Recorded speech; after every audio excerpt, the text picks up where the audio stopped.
Warahmatullahi wabarakatuh wa bi'ulumihi fid-dharaini amin ya rabbal alamin.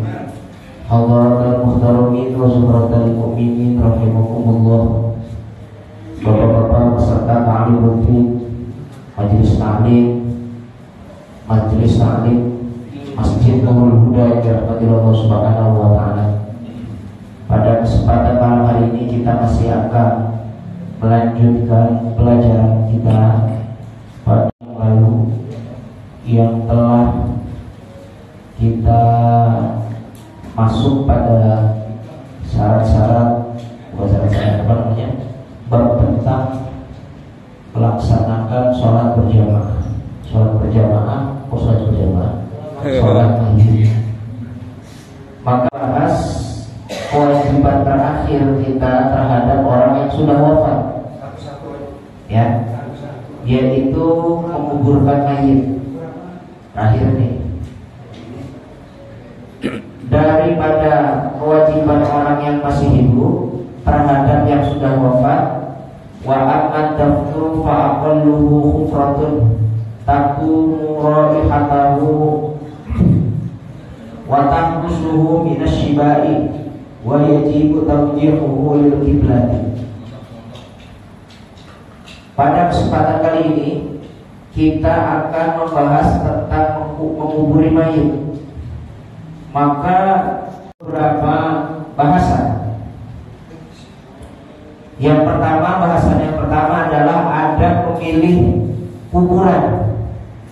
Itu ada caranya memilih kuburan. Yang kedua, cara membuat kuburan. Dan yang ketiga, cara memasukkan mayit ke dalam kubur dan menguburkannya. Berarti masih ada satu kali musuh mayit gitu ya. Adapun yang pertama, kalau ada orang yang wafat, bagi orang yang terkasihi kita ataupun keluarga kita ataupun tetangga kita, maka ada memilih kuburan di tempat mana nih yang harus kita pilih. Maka yang pertama, kata Rasulullah SAW, upayakan kita memilih kuburan itu di tanah wakaf atau pemukiman umum, tempat umum, TPU. Hindari sedemikian mungkin kita dikuburkan di tanah pribadi. Ingat, ini pesan Rasulullah. Jadi kalau kita pilih kuburan, ada yang pertama, kalau bisa kuburannya tanahnya wakaf. Wakaf itu berarti tanah umum. Di setiap kelurahan ada itu. Ceger, Cipayung, Bawang, itu wakaf itu. Dikelola oleh Dinas Perhutanan dan Pertamanan. Sertifikatnya, legal formalnya itu adalah wakaf. Maka sampai kapanpun nggak akan digusur. Begitu.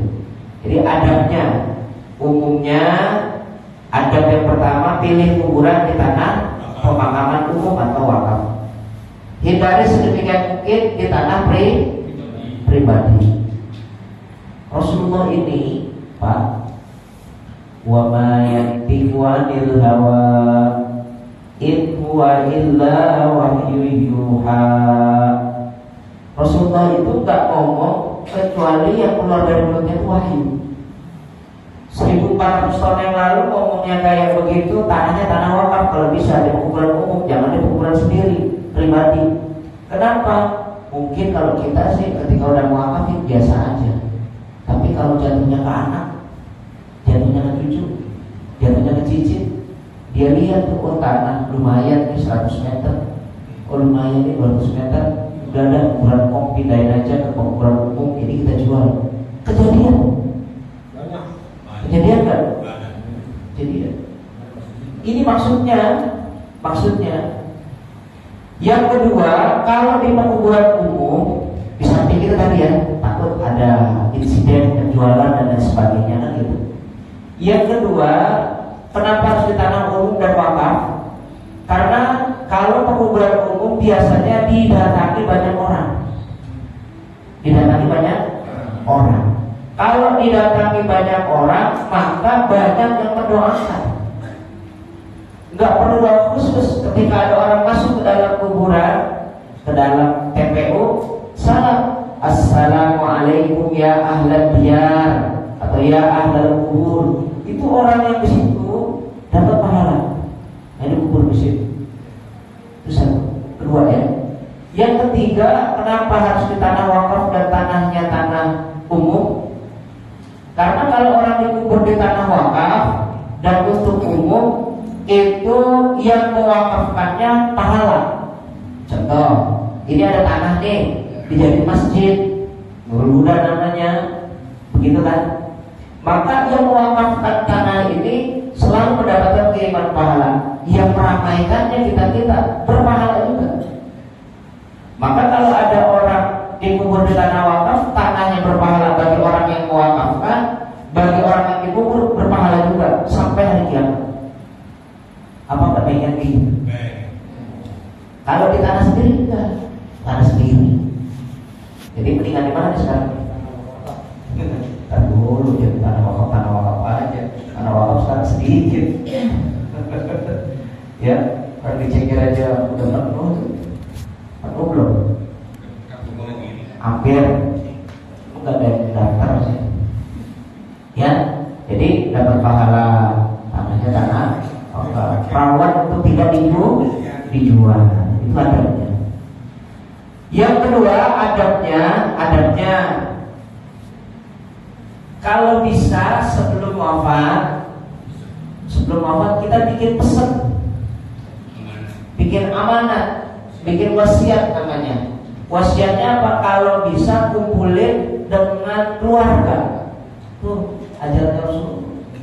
Kumpulin sama keluarga. Jangan mencari ada kakek, ada adiknya bapak, ada saudara-saudara bapak di sana. Kumpul jadi satu, cepet gitu. Kenapa? Karena satu waktu nanti kita dianjurkan ziarah yang masih hidup. Ketika dianjurkan ziarah, tata cara ziarah itu harus benar, jangan sembarangan. Kadang-kadang kita kalau ziarah sembarangan, serampangan. Ziarahnya musiman sih. Mau lebaran sama pas lebaran, habis itu gua ikut sama orang tua, begitu kan? Makanya saya kalau diajak ziarah sama istri saya, ya ayo ziarah lebaran, ngapain? Gak mau saya, lalu banyak-banyaknya orang di pemakaman enggak, di mana? Belakang aja, tar aja. Dan gitu, ada ziarah kata dipakai, dan gitu ya. Karena saya udah ngajarin sama anak saya sama istri saya, mau setiap hari Kamis kita ziarah sore kan gitu ya. Jadi nggak perlu rame-rame orang-orang itu nggak usah. Kalau kita kan kayak orang bener, kalau biar rame tersengat gitu. Mau kan gitu. Kalau lagi sepi, kan gitu. Itu kayak gitu.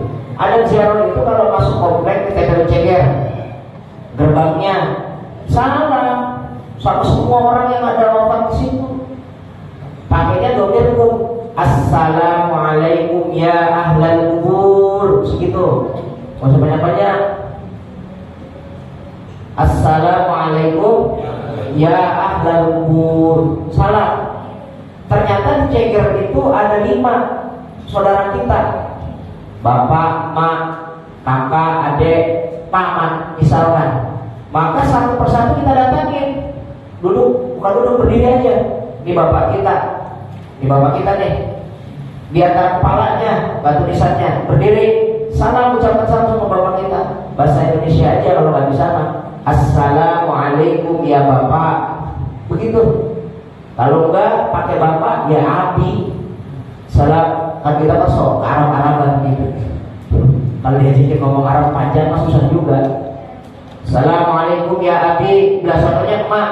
Assalamualaikum ya ummi, belasannya kakek. Assalamualaikum ya jad, belasannya nenek kita. Assalamualaikum ya jiddah, belasannya paman kita. Assalamualaikum ya ammi. Tuh 5 tuh. Cari tempat, udah disalamin satu-satu, cari tempat yang dimana adanya ada. Duduk, baru mulai baca Quran, baru mulai tahlil, baru mulai doa. Itu begitu. Kalau ada 5, nggak mesti 5-5 yang diyasinin. Ya Allah, gitu. Kalau 5, kalau 15, wow, nggak habis sampai sore itu. Yasin 15 kali. Cukup satu aja untuk rame duduk. Iya, baca-baca tapi salamin mah satu-satu.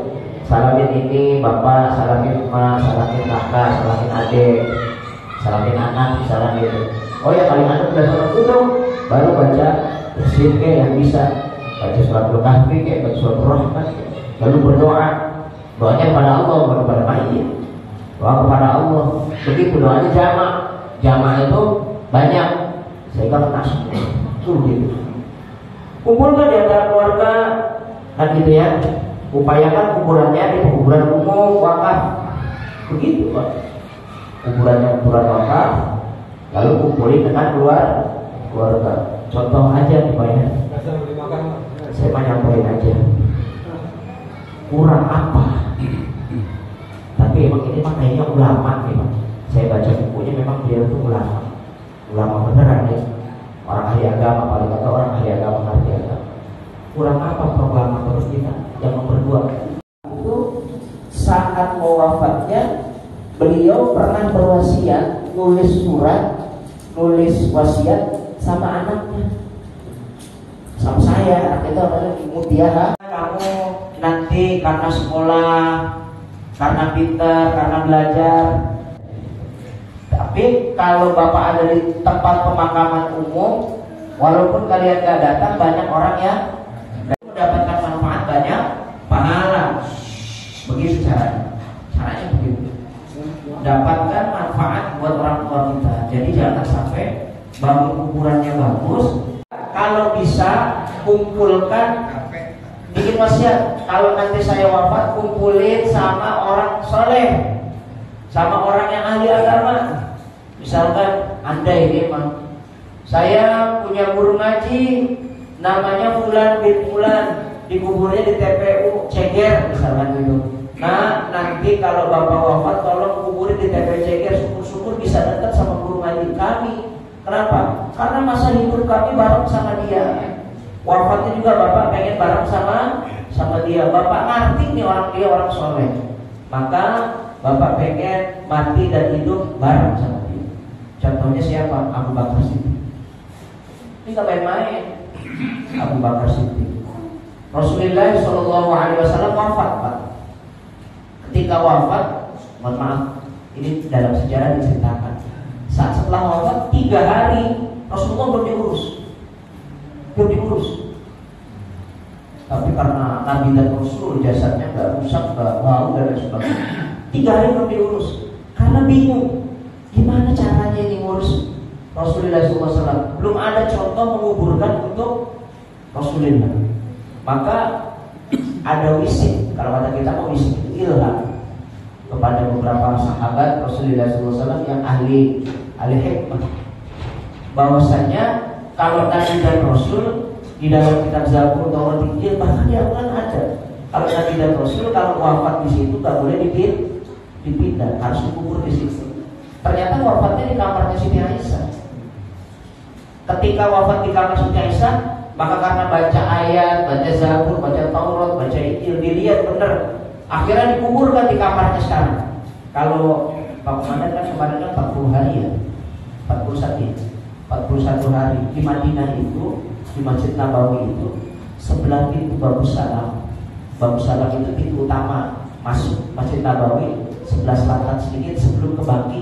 Itu ada museum namanya Ma'rotun Nabi, museum tempat peninggalannya Rasulullah. Satu di antara peninggalannya Rasulullah itu di museum itu ada replika rumahnya Rasulullah. Makin sekarang udah diganti. Udah diganti sekarang. Nggak boleh. Ada lagi. Jadi museum Ma'rotun Nabi ada tadi bangunannya masih ya. Ada museum, jadi museum Al-Quran. Jadi museum Al-Quran kalau sekarang ya. Dulu namanya museum Ma'rotun Nabi. Kalau aku sakit-sakitan sudah lama. Setelah semua wafat lama, beliau kan jadi Khulafaur Rasyidin, pemimpin pertama.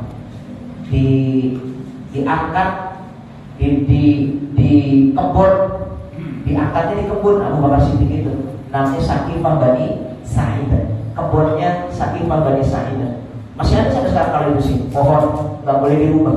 Jadi satu-satunya di Masjid Nabawi yang nggak dirubah itu tempat namanya Saqifah Bani Sa'idah. Kebun Bani Sa'idah, kebun kurma Bani Sa'idah masih ada. Jadi tempatnya itu tidak dirubuhin, tidak dihancurin, bahkan di tengah masjid kan ya. Ada di dalam masjid gitu, di pelataran masjid. Itu tempat di mana Abu Bakar Siddiq radhiyallahu taala anhu dibayar jadi khulafaur rasyidin pengganti Rasulullah. Setelah sakit-sakitan mau wafat, beliau si Abu Bakar Siddiq ngomong sama Siti Aisyah. Ini banyak di kitab-kitab di kitab-kitab kuno itu banyak kitab-kitab klasik. Aisyah, Bapak mau izin apa Pak? Kalau Bapak wafat, karena Bapak udah berasa ini badan Bapak udah tua, udah sakit-sakitan gitu. Kalau Bapak wafat, Bapak mohon dikuburkan di samping Rasulullah SAW di kamar kamu. Boleh apa enggak nak? Begitu. Kata anaknya, gak usah diminta Pak, udah saya siapin. Kata Siti Aisyah. Akhirnya ngomong yang kedua begini, wasiat yang kedua. Tapi andai Rasulullah kerso, Rasulullah mau, dan andai saya diizinkan sama Rasulullah, kenapa hidup saya di Mekah bareng Rasulullah, di Madinah bareng Rasulullah, berjuang bareng Rasulullah, wafatnya juga pengennya bareng Rasulullah. Begitu ngomong. Kalau diizinkan. Dan si desa ngomong begini, ya Bapak gimana? Kok Rasulullah mengizinkan orang jawab? Begini nak, nanti kalau Bapak wafat udah dimandiin, udah dikafanin, udah disolatin, nanti keranjang yang buat musuh saya taruh aja di depan pintu kamar kamu. Kan kamar tertutup terus itu. Pintunya taruh aja di depan pintu. Saya kubur di sini. Wah, semuanya kayak begitu. Itu pintunya untuk naruh tempat Abu Bakar Siddiq yang sekarang kalau kita ngajak orang yang tinggi, orang soleh, itu nggak boleh sejajar. Dan ini juga nanti kalau di pengumpulan umum juga harusnya begitu. Harusnya nggak boleh sejajar. Orang pertama maksudnya siapa? Ternyata Rasulullah nggak boleh sejajar begini. Nanti kalau bapak sama istri nggak boleh sejajar begini, makruh. Maka Abu Bakar Siddiq ditaruh di sebelah kanan, lempeng pundak, sebelah kanan pundaknya Rasulullah. Dia begini jadinya. Tuh, lihat ya, begitu. Jadi ini siapa? Rasulullah. Ini Abu Bakar. Itu begitu posisinya. Di sebelah kanan. Berarti kalau bapak suami, sebelah kanan kita pundak siapa? Istri. Begitu cara umur. Begitu ya. Ini aturan kalau mendapat pahala yang banyak. Ya kalau bisa. Kalau tanah kita kan bisa diatur. Kalau bisa bagus. Selanjutnya Umar. Sayyidina Umar mau sholat subuh, dapat surat kaleng. Surat kaleng itu surat tanpa nama. Kata surat kalengnya isinya begini. Umar kalau lu keluar rumah mau ngimamin, mau baca. Umar jagoan. Atau Umar, coba aja baca, berani mah. Jalan tetap Sayyidina Umar. Ternyata bukan dibaca di luar masjid. Masuk masjid dan imamin pas lagi ruku, Sayyidina Umar ditusuk sama Abu Lu'lu' bin Muljam. Pisaunya begini Pak, 2. Jadi kalau nancap 2, jadi cabangnya 2, 1 begini tuh.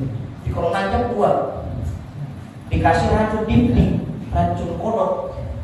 Paling apa namanya? Paling bahaya. Kalau nggak percaya racun kodok bahaya, itu dibantah ada bolong namanya bolong Ciomas. Bolong Ciomas masih ada di Indonesia. Ternyata dulu senjata melawan Belanda itu bolong Ciomas itu dilumurinnya pakai racun kodok. Orang saya ngelihat tuh Pak dikeluarin, pernah lihat itu golok ditusukin ke pohon pisang dicabut, dengan langsung pohon pisangnya halus. Saking tajamnya kan. Sayyidina Umar dicocok lagi ruku ditusuk 17 kali. Berarti kali 2 berapa itu? 34 kali bolongan. Masya Allah. Fisiknya kuat, jatuh tersebut pingsan. Karena orang kuat badannya gede. Sayyidina Umar kan sudah kasih cerita kayak orang badan status gede banget badan. Bangun si Umar, kata Sayyidina Umar, siapa yang nusuk saya, namanya Abu Dur bin Muljam, Muslim bukan orang Yahudi, alhamdulillah, bukan orang Islam. Ditusuk masih orang bilang, kalau kita ditusuk, panggil anaknya, namanya Abdullah, lebih dikenal itu Umar, Abdullah bin Umar. Khalifah nggak pernah ambil ongkos, nggak pernah ambil gaji. Makanya bapak miskin, bapak punya utang. Bisa nggak sebelum bapak wafat nanti kamu bayarin utang bapak? Kata Abdullah bin Umar, saya orang kaya pak, saya bayar. Kasih tahu siapa orangnya, saya bayar. Berapa? Baik, terima kasih. Yang kedua, pergi kamu sekarang ke rumahnya Siti Aisyah, Ummahatul Mukminin, Ummul Mukminin. Bilang sama Siti Aisyah, bapak waktu di Mekah hidupnya bareng sama Rasulullah, waktu di Madinah hidupnya bareng sama Rasulullah. Kalau bisa sama bapak, kalau mau wafat begini, pas sudah mau wafat, pengennya sih bareng juga sama Nabi Muhammad. Bilang indah kalau boleh mah satu tempat itu buat bapak. Begitu. Datang Abdullah kepada Siti Aisyah, dia ceritakan kayak begitu. Kata Aisyah, berat Aisyah tuh. Sebenarnya ini masih ada satu tempat lagi, akan tetapi tempat yang nomor 3 ini untuk saya. Tapi karena diminta sama Khulafaur Rasyidin, Umar bin Khattab, maka saya kasih. Dikasih. Gak lama Abdullah bin Umar lari itu kasih tahu sama siapa? Sama Umar. Ketika disampaikan terima kasih. Gak lama, 1 jam kemudian saya dinomor dirapiin, diberesin. Itu orang namanya Afros. Afros, atau Afros. Afros itu firasatnya kuat. Kalau orang mau mati itu firasatnya kuat. Kalau bapak jangan-jangan nggak punya lagi. Guru saya ya, guru saya. Prostat yang pipis susah, prostat. Dia ngomong begini. Tiba-tiba saat kita lagi baca Yasin, lagi baca Quran. Jom, ayo mulai. Ulangnya dong. Loh, panjangan belum sehat bang. Ya itu misalnya panggilan bang. Panjangan belum sehat. Wes, nggak usah lagi berobat. Wong belum memiliki malaikat Israel. Yang ketiga itu caranya. Itu lagi ada. Satu lagi. Ada nggak? Nah, Sayyidina Umar dari ditaruh di kanan lagi, ditaruhnya di kiri, tapi lempengan pinggang. Terus gitu. Tuh, gitu. Andai masih ada lagi, nanti di lempengan sini lagi, pinggang lagi, ada lagi pinggang lagi, ada lagi pinggang lagi, begitu terus. Itu kalau mau syar'i, kuburan itu begitu. Kalau di sini gimana kalau?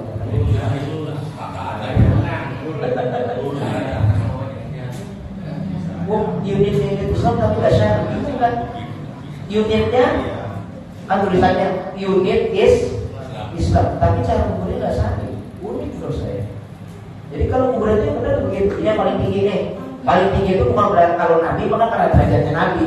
Kalau ini bukan orang pertama misalkan di kuburan itu, maka nanti kalau mengubur jangan dilurusin begini, ambil di arah kanan, tapi di lempengan pundak. Besoknya ada lagi tinggal, berarti lempengan pinggang, tapi ada di sebelah kiri. Besoknya lagi ada di sebelah kiri lagi sih. Terus gitu. Kalau ini udah perlu baru ke kanan boleh. Ini kan kanan, ini kan kiri dulu nih, kiri dulu sono kan? Iya, ini kan contoh aja. Sono terus ke kiri, kalau kiri kan udah penuh baru ke kanan. Begitu. Iya, ini kan celentang. Iya benar kan? Badannya begitu. Kenapa harus ditempatkan sama orang-orang soleh?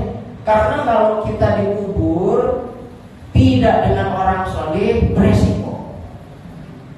Sama orang yang suka maksiat, bikin dosa walaupun muslim, itu beresiko. Contohnya dalam kitab Irsyadul Ibad ada anak usia 5 tahun, anak umur 5 tahun kayak gitu, 5 tahun wafat, bapaknya asal kubur, dikuburlah tuh si anak. Habis dikubur itu si anak semalam, baru 1 malam itu satu kampung dimimpiin semua sama anak tersebut. Mimpi tuh ketemu anak itu, satu kampung, bukan satu orang, satu kampung. Satu kampung kan berarti sekelurahan. Ketika itu anaknya itu datang dengan rupa yang unik. Uniknya bagaimana? Rambutnya itu ubanan semua, ubanan, mukanya kusut. Ditanya sama orang-orang, nah kamu kan umur 5 tahun, kalau wafat pun pasti masuk surga, nggak ada dosa. Tapi kenapa rambut kamu begitu sampai ubanan, padahal waktu hidupnya hitam, badannya juga waktu itu bagus, nggak ada jelek-jeleknya. Kata anaknya, ini kesalahan bapak. Ngomong begitu kemana? Bapaknya ngomong, ini kesalahan bapak. Kenapa pak? Ahli maksiat yang suka judi. Saya di sampingnya ahli maksiat itu melongok, ngedengar setiap hari. Itu si ahli maksiat dikebukin sama dua malaikat. Stres banget. Sampai rambutnya Insya Allah. Jadi kalau banyak utang biasanya rambutnya putih. Enggak pak ini kan cadar. Ini main dikubur. Stres dia ngeliatin orang dikubur. Stres ngeliatin orang disiksa. Katanya gara-gara disiksa, saya melihat, maka kayak begitu saya stres. Bapak salah kubur. Sama orang Islam benar. Apalagi kalau ada orang Islam dikubur sama bareng-bareng sama orang Muslim, wah ciloko aja. Berpengaruh ini, berpengaruh. Maka ada imam namanya Imam Ibnu Hajar Al-Haytami menyatakan kalau ada orang Islam kok dikubur di kuburan orang non-Muslim, maka hukumnya haram. Mohon maaf, ini mau nggak mau pemerintah harus tanggung jawab waktu itu. Waktu Covid kuburannya campur.